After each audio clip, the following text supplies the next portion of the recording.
Hi viewers welcome to our channel. ప్రస్తుతం మనతో పాటు దాము బాలాజీ గారు సీనియర్ జర్నలిస్ట్ ఉన్నారు. వారితో ఒకసారి మాట్లాడదాం. సార్ నమస్కారం సార్. నమస్తే. సార్ కేటీఆర్ గారి ఫార్ములా ఈ రేస్కు సంబంధించిన కేసులో ఏసీబీ మనం కేసు నమోదు చేయడం చూసాం. ఇప్పుడు ఈడీ వాళ్ళు దూకుడుగా వ్యవహరించి ఆయనకు నోటీసులు కూడా ఇచ్చేశారు. మరి ఎప్పుడు విచారణకు హాజరు కాబోతున్నారు? మరి విచారణ నేపథ్యంలో అరెస్ట్ చేసే అవకాశం ఏమైనా కనిపిస్తుందా సార్? మీరేం చెప్తారు ఈ కేసుకు సంబంధించి? ఈ ఫార్ములా ఈ రేస్ అంటే ఎలక్ట్రిక్ కార్స్ రేస్లో కేటీఆర్ అరెస్ట్ అయ్యే అవకాశాలు అయితే కనిపిస్తున్నాయి. యాక్చువల్గా ఏసీబీనే ఆయన్ను అరెస్ట్ చేయాలని అనుకున్నది. అయితే ఆయన ఈ లోపల క్వాష్ పిటిషన్ వేశాడు హైకోర్టులో. అసలు ఈ కేసుకి నాకు సంబంధం లేదు, ఇది ప్రొసీజర్ ప్రకారమే జరిగింది అనేది ఆయన చెప్పింది. అయితే అసెంబ్లీలో కూడా దీని మీద చర్చకు పట్టుబట్టారు, కానీ అక్కడ చర్చకు అలో చేయలేదు. చివరికి హైకోర్టు అయితే ఆయనకి కొద్దిగా ఊరట అయితే ఇచ్చింది.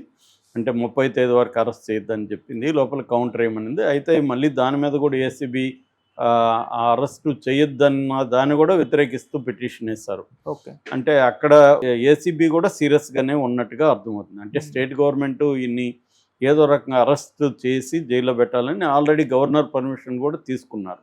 అంటే నేను చాలాసార్లు చెప్పాను, రేవంత్ రెడ్డి కేసీఆర్ మీద కానీ వాళ్ళ ఫ్యామిలీ మీద కానీ కేసులు పెడుతున్నప్పుడు చాలా జాగ్రత్తగా ప్లాన్డ్గా వెళ్తున్నాడు. ఆయన గతంలో జగన్ చేసిన తప్పులు కావచ్చు, లేకపోతే ఇక్కడ కేసీఆర్ చేసిన తప్పులు కావచ్చు, వీటిలో నుంచి కొంత లెసన్స్ నేర్చుకొని మనం ప్రత్యర్థులను అరెస్ట్ చేసేటప్పుడు తొందరపడి ఆవేశంలో అరెస్ట్ చేయడం కాకుండా ఒక వెల్ ప్రిపేర్డ్నెస్తో వెళ్దాము అన్న ప్లాను రేవంత్ రెడ్డి దీంట్లో కనిపిస్తుంది. సో అందుకనే మామూలుగా అయితే మనకు అదే పరిస్థితి అక్కడ చూసుకున్నప్పుడు ఆంధ్రప్రదేశ్లో చంద్రబాబుని సడన్గా అర్ధరాత్రి వెళ్ళి అరెస్ట్ చేయడానికి ట్రై చేసి చివరికి ఆయన్ని ఎర్లీ మార్నింగ్ అరెస్ట్ చేసి తీసుకొచ్చారు.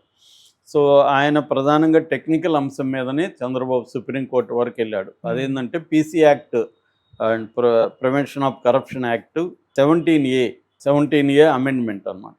అమెండ్మెంట్ ప్రకారం ఒక ముఖ్యమంత్రి కానీ మంత్రులు కానీ అరెస్ట్ చేయాలనుకుంటే గవర్నర్ ముందస్తు పర్మిషన్ అవసరం. సో అది ఇంకా సుప్రీంకోర్టు తేల్చట్లేదు ఆ కేసుకు సంబంధించి. కాకపోతే ఏంటంటే ఆ గ్రౌండ్ మీద వీళ్ళు మళ్ళీ కంటెస్ట్ చేసే అవకాశం ఉంది. అందుకని రేవంత్ రెడ్డి ఏం చేస్తాడంటే జాగ్రత్తగా, ఈయన మంత్రిగా ఉన్నప్పుడు జరిగింది కాబట్టి గవర్నర్ పర్మిషన్ అవసరం కాబట్టి గవర్నర్ పర్మిషన్ని ముందుగానే తీసుకున్నారు. గవర్నర్ కూడా దీన్ని లీగల్గా ఒపీనియన్ తీసుకొని లీగల్ అడ్వకేట్స్తో చర్చించి సో ఇవ్వచ్చు, దీంట్లో ప్రైమా ఫేసి ఎవిడెన్స్ ఉంది అనేది ఇచ్చేశారు ఆయన. సో గవర్నర్ పర్మిషన్తో వీళ్ళు డీటెయిల్ దాని మీద వర్క్ చేసుకొని already Arvind Kumar IAS officer హెచ్ఎండిఏకి ఆయన చైర్మన్గా ఉన్నాడు ఇంతకుముందు, ఆయన్ని కూడా వాళ్ళు అదుపులోకి తీసుకున్నారు. ఆయన నుంచి కూడా సమాచారం రాబట్టారు. ఆయనేమో నాకు కేటీఆర్ చెప్తేనే నేను సంతకం చేశాను అన్నాడు. కేటీఆర్ కూడా ఓపెన్ స్టేట్మెంట్ ఇచ్చాడు, ఆయన తప్పు లేదు, నేను చేయమంటేనే సంతకం చేశాడు, దీంట్లో ఏ రకమైన అక్రమాలు జరగలేదు, మేము కండక్ట్ చేశాము, దానికి సంబంధించి ఇంటర్నేషనల్ కంపెనీ దానికి ఇచ్చాము, సో దాంట్లో తప్పు లేదని. ఇప్పుడు కూడా వీళ్ళు ఏం చెప్తున్నారు, కేటీఆర్ దానికి డబ్బులు ఇవ్వలేదు, ఈయనే తినేశాడు అనేది కాదు ఆరోపణ. ప్రొసీజరల్ ల్యాప్సెస్ జరిగాయనేది, ప్రొసీజర్ ఫాలో కాకుండా. ఎందుకంటే 55 కోట్లు అనేది హెచ్ఎండిఏ కింద ఇవ్వకూడదు, 10 కోట్లే దాని లిమిట్. అంతకంటే ఎక్కువ ఇవ్వాలంటే ప్రభుత్వ అనుమతి తీసుకోవాలి. అట్లాగే క్యాబినెట్ సమావేశంలో దీని మీద చర్చ జరిగి క్యాబినెట్ సమావేశం ఓకే చేయాలి. అట్లాగే అది ఫారిన్ ఎక్స్చేంజ్ యాక్ట్ కింద పౌండ్స్లో, బ్రిటిష్ పౌండ్స్లో వాళ్ళకి పే చేశారు కాబట్టి ఆర్బీఐ చట్టం ప్రకారం అది చేయకూడదు అలాగా. సో ఇలాగా అనేక రకాల ల్యాప్సెస్ ఉన్నాయనేది ప్రధానమైన ఆరోపణ.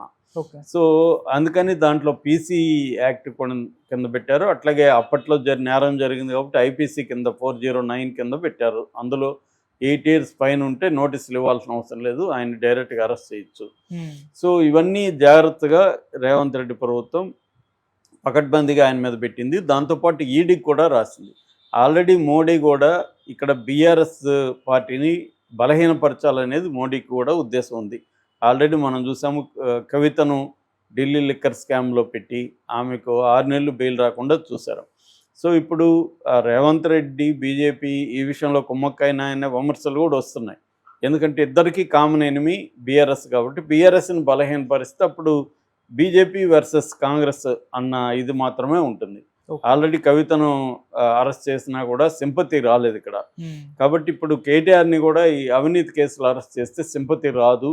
కాబట్టి కేటీఆర్ని అరెస్ట్ చేసి ఒక 6 నెలలు 1 ఇయర్ జైల్లో పెడితే కొంత ఇబ్బంది ఉండదు. ఆ తర్వాత కేసీఆర్ జోలికి కూడా వెళ్ళొచ్చు అన్న ఒక లాంగ్ టర్మ్ వ్యూహం కనిపిస్తుంది. సో అందుకని ఈడీ ఎంటర్ అయింది. ఈరోజు ఈడీ నోటీసులు ఇచ్చింది కేటీఆర్కు, తర్వాత అరవింద్ కుమార్కు, తర్వాత HMDA chief engineer BLN Reddy, ముగ్గురికి నోటీసులు ఇచ్చింది. అరవింద్ కుమార్ని, బిఎల్ఎన్ రెడ్డినేమో 2వ తేదీ 3వ తేదీ జనవరిలో రమ్మని చెప్పింది. ఈయనకేమో కేటీఆర్కి జనవరి 7న విచారణకి రమ్మనింది. మనకి మామూలుగా ఈడీ మోడస్ ఆపరెండి కానీ చూస్తే గతంలో కూడా ఫస్ట్ నోటీసులు ఇస్తుంది, 1-2 రోజులు డ్రామాలు జరుగుతాయి, విచారణ పేరుతో జరుగుతుంది, వీళ్ళ సెల్ ఫోన్లు ఇంక ఇవన్నీ ఉంటుంది అన్నమాట. సెల్ ఫోన్లు స్వాధీనం చేసుకుంటారు. అలాగే మెల్లమెల్లగా ఏం చేస్తారంటే పిలుస్తూనే ఉంటారు విచారణలకి. 4-5 సార్లు పిలిచినాక ఇవన్నీ జరిగినాక ఎప్పుడో ఒకసారి సడన్గా వీళ్ళని అరెస్ట్ చేస్తారు. సో దీంట్లో సిబిఐ ఎంటర్ అయినా కూడా ఆశ్చర్యం లేదు. ఇప్పుడైతే ఈడీ ఎంటర్ అయింది. ఎందుకైందంటే ఎన్ఫోర్స్మెంట్ డైరెక్టరేట్ అనేది బేసిక్గా ఆర్థిక నేరాలని చూస్తుంది. దీంట్లో పిఎంఎల్ఏ చట్టం ఉంది, prevention of money laundering act. Prevention of money laundering act బేసిక్గా ఎప్పుడు వస్తుందంటే మనీ లాండరింగ్ జరిగితే. మనీ లాండరింగ్ అంటే అర్థం ఏంటి? డర్టీ మనీని క్లీన్ మనీగా చేసుకోవడం, ఆ ప్రాసెస్ని మనీ లాండరింగ్ అంటారు. లాండరింగ్ అంటేనే క్లీనింగ్. సో డర్టీ మనీని క్లీన్ మనీ అంటే బయటికి ట్యాక్స్ కట్టకుండా అక్రమంగా సంపాదించిన మనీని డర్టీ మనీ అంటారు. ఆ డర్టీ మనీని క్లీన్ చేసుకోవడానికి ఒక ప్రాసెస్ ఉంటుంది. ఆ ప్రాసెస్ని మనీ లాండరింగ్ అంటారు. సో ఆ మనీ లాండరింగ్ యాక్ట్ అనేది ఎప్పుడైనా కూడా సుప్రీంకోర్టు కూడా అనేకసార్లు ఏం చెప్పిందంటే హత్యలైనా ఒక్కొక్కసారి ఆవేశంలో చేస్తారేమో కానీ ఆర్థిక నేరాలు మాత్రం ఆవేశంలో జరగవు. అది చాలా ప్రీ ప్లాన్డ్గా ప్రజల డబ్బుని దుర్వినియోగం చేయడం, మిస్యూజ్ చేయడం కాబట్టి ఆర్థిక నేరాల్లో స్ట్రిక్ట్గా ఉండాలనేది సుప్రీంకోర్టు అనేకసార్లు చెప్పింది. అందులో పిఎంఎల్ఏ చట్టం అనేది నేను మన దాంట్లో చాలాసార్లు చెప్పాను. పిఎంఎల్ఏ చట్టం అనేది చాలా రిగరస్గా ఉంటుంది. ఆ యాక్ట్ చాలా స్ట్రిక్ట్గా ఉంటుంది. అందులో బెయిల్ రావడం కూడా కష్టం. మామూలుగా అయితే bail is the rule, jail is exception అనేది సుప్రీంకోర్టు అనేకసార్లు చెప్పింది. మామూలు కేసుల్లో అయితే బెయిల్ ఇచ్చేయాలి. ఎప్పుడు బెయిల్ ఇవ్వకూడదంటే ఆ వ్యక్తి ఫ్లైట్ రిస్క్ అంటే విదేశాలకు వెళ్తాడా, లేకపోతే సాక్షుల్ని బెదిరిస్తాడా, లేకపోతే ప్రలోభాలు చేస్తాడా, ప్రలోభాలు పెడతాడా, మూడోది ఏంటంటే సాక్ష్యాధారాలను తారుమారు చేస్తాడా. ఈ 3 కండిషన్లు ఉంటేనే బెయిల్ ఇవ్వకూడదని. కానీ ఈ కేసులు అట్లా కాదు. దీంట్లో ఏంటంటే అవన్నీ పరిగణలోకి తీసుకోరు. దీంట్లో ఇవ్వాలంటే ట్విన్ కండిషన్స్ సెక్షన్ 45 పిఎంఎల్ఏ ప్రకారం ట్విన్ కండిషన్స్ మీట్ అవ్వాలి. అదేంటంటే ఈ నేరం చేయలేదని జడ్జి నమ్మాలి. నేరం చేయలేదంటే ఆల్మోస్ట్ అది మినీ ట్రయల్ లాంటిదే కదా, జడ్జి నమ్మాలి. రెండవది నేరం చేయలేదని నిరూపించుకోవాలని బాధ్యత ఇక్కడ ముద్దాయిది ఉంటుంది. మామూలు చట్టాల్లో అయితే ఎవరైతే ఆరోపించారో ఆ ఇన్వెస్టిగేటివ్ ఏజెన్సీ నిరూపించాలి. కానీ ఇక్కడికి వచ్చేసరికి నేను నేరం చేయలేదని నిరూపించాలి. అది ఎలా నిరూపిస్తారు? Very difficult thing. రెండోది ముద్దాయికి బెయిల్ ఇస్తే మళ్ళీ నేరం చేయడేమో, వేరే నేరం చేయడానికి కూడా కోర్టు నమ్మాలి. ఈ ట్విన్ కండిషన్స్ మీట్ అయితేనే బెయిల్ ఇవ్వాలి. అందుకనే మనకి చూస్తే పిఎంఎల్ఏ చట్టం కింద అరెస్ట్ చేసిన వాళ్ళకి త్వరగా బెయిల్ రావు.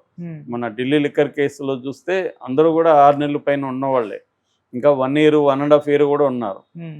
సో కవిత కూడా 6 నెలలు ఉంది. అందుకని ఇప్పుడు దాని కింద కానీ కేటీఆర్ని కానీ అరెస్ట్ చేస్తే మాత్రం కేటీఆర్ ఖచ్చితంగా మినిమం 6 నెలలు బయటకు వచ్చే పరిస్థితి ఉండదు.